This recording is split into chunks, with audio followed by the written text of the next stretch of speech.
Hi, I'm Daniel Robb, licensed hairstylist from Los Angeles, California, and today I'm going to show you how to fix bad blonde highlights.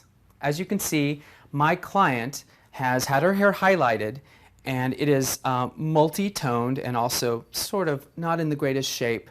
You can see the blonde tones, honey tones, and there's some brassy gold tones in there, as well as her natural root line is showing. So what I want to do, very simply, is lighten her root color, her natural base color, to a shade that will help blend out the pre-existing highlights. I will be using an ash base color, and because ash cuts brass tones in the hair, she should get a beautiful, natural, soft, kind of sandy blonde as an end result.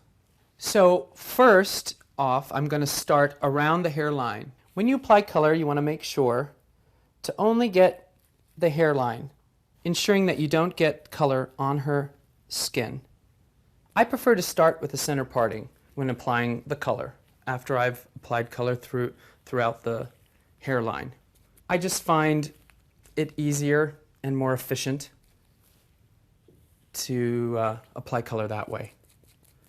And once I've applied color to the center part of the hair, then I'll go down the side of the head, applying the color to 1/2 inch partings until I've completed one side. Then I'll move to the other side of my client's head and do the same thing. In this case, since my client has about 1.5 inch regrowth, a regrowth is the area of the root line that has grown out her natural hair color, I'm going to apply the color up until the line of demarcation. The line of demarcation in the hair is where her natural root color meets her pre-colored hair. You don't want to overlap too much of the new color onto her already colored hair because you don't want to over-process or re-damage the hair that's already been colored. I had my model sit for 35 to 40 minutes, and now that her color's finished processing, I'm going to wash it out.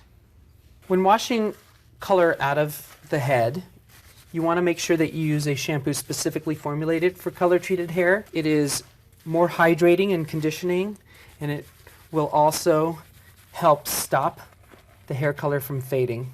So the second process, of course, after you've shampooed the color out of the hair, is to condition it.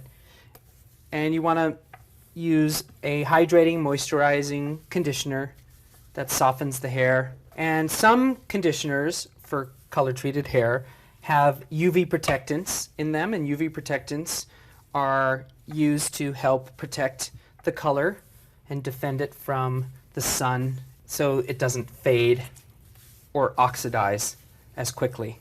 So I've washed the color out of my client's hair, and I'm going to blow her hair dry now, and we'll get to see the end result and whether I've fixed her bad blonde highlights or not. Are you ready for a transformation? I'm Daniel Robb, and thank you for watching my video on how to fix bad blonde highlights.